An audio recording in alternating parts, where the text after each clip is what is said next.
मोजां राहानि थाखाय मोजां उद्देश्यनि थाखाय बिसोर थुनजलै फैयाखै नंगौ जोंनि फाग्लिजरा बासिया बासबारिनि फाग्लिजरानि जे रायजो राजा आइ आफा बिथांमोनहा खुद्रिदों जे संखिनायबो फैदों बिथांमोनहा नाथाय संखिनांगौ खोथा गैया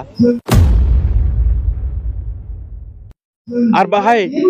बायजोनिफ्राय जे दल संगठन राजनिति हान्जानि बिबानगिरि बिथांमोनहा फैनो नाङा जे हाब्रु जों थानाय लामा दालां गैयै दै जों बाहाय बेसेबां हाग्रा सिङाव थांनानै थाबोदों नाथाय बैफोर समावथ' बिसोरो मोजांनि थाखाय मालाबाबो फैयाखै नाथाय दिनैहाय मोनसे थार्मेल पावार प्रजेक्ट जानो फैगासिनो दङ आरो बेखौ माने होबथानायाव गिलु बालु बिसोरो माबा हैदों उसुथुनि फैदों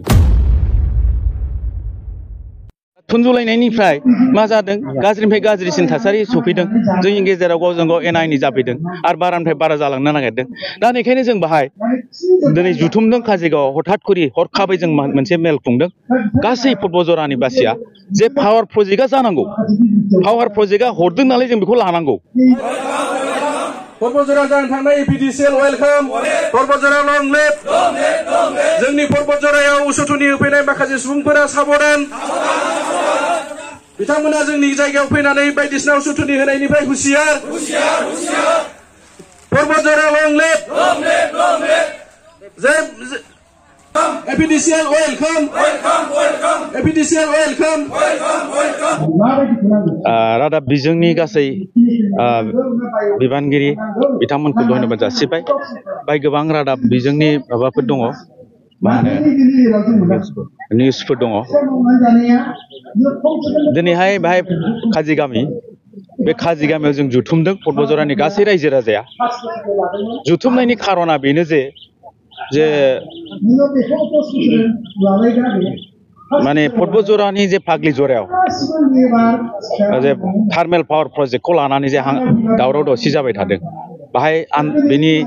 फाग्लिजरानि जे रायजो राजा बिथांमोनहा खुद्रिदों सोमावसारदों आरो बे सोमावसारनायाव माखासे बाहेरानिफ्राय राजखान्थिनि हान्जाफ्रा बाहाय एकदम माने थुनजलायफैदों उसुथुनि होफैदों जों बेखौ दुखु मोननाय फोरमायो जे बिथांमोनहा दिनैहाय मोजां राहानि थाखाय मोजां उद्देश्यनि थाखाय बिसोर थुनजलै फैयाखै नंगौ जोंनि फाग्लिजरा बासिया बासबारिनि फाग्लिजरानि जे रायजो राजा आइ आफा बिथांमोनहा खुद्रिदों जे संखिनायबो फैदों बिथांमोनहा नाथाय संखिनांगौ खोथा गैया आरो बाहाय बायजोनिफ्राय जे दल संगठन राजनिति हान्जानि बिबानगिरि बिथांमोनहा फैनो नाङा जों पर्बतजरा बासिया बेखौ नायगोन मानोना जों मिथिगौ बे पर्बतजरानि जे हाब्रु जों थानाय लामा दालां गैयै दै जों बाहाय बेसेबां हाग्रा सिङाव थांनानै थाबोदों नाथाय बैफोर समावथ' बिसोरो मोजांनि थाखाय मालाबाबो फैयाखै नाथाय दिनैहाय मोनसे थार्मेल पावार प्रजेक्ट जानो फैगासिनो दङ आरो बेखौ माने होबथानायाव गिलु बालु बिसोरो माबा हैदों उसुथुनि फैदों थुनजुलायफैदों दा थुनजुलायनायनिफ्राय मा जादों गाज्रिनिफ्राय गाज्रिसिन थासारि सफैदों जोंनि गेजेराव गावजों गाव एना एनि जाफैदों आरो बारानिफ्राय बारा जालांनो नागिरदों दा बेखायनो जों बाहाय दिनै जुथुमदों काजिगावआव हठात करि हरखाबै जों मोनसे मेल खुंदों गासै पर्बतजरानि बासिया जे पावार प्रजेक्टआ जानांगौ पावार प्रजेक्टआ हरदों नालाय जों बेखौ लानांगौ आरो जों बेखौ जुदि हरनायखौ लानो रोङाबा बहाय बिना मोनगोन जों बिनानैनो फैबाय आन्दलन खालामनानै फैबाय नाथाय दिनै जों आन्दलननि गेजेरजों बुंदों जे जोंनो इन्डास्ट्रि नांगौ जोंनो एमप्लय खालामनांगौ जों बुंबाय थादों नाथाय दिनै इन्डास्ट्रि हरनायावबो जोंनि जे माने मानसिफ्रा एसे बुजिनायाव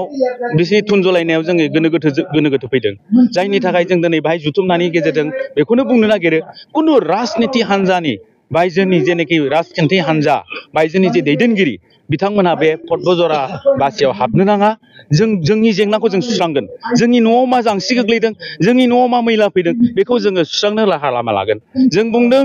जोङो बुंदों दाखालिनिफ्रायनो बुंदों जे जुथुमदों बासबारियाव खेबनै जुथुमबाय सारा पर्बतजरानि गावबुराफ्रा बाहाय जुथुमनानै डिसिसन लादों जे थार्मेल पावार प्रजेक्टआ जानांगौ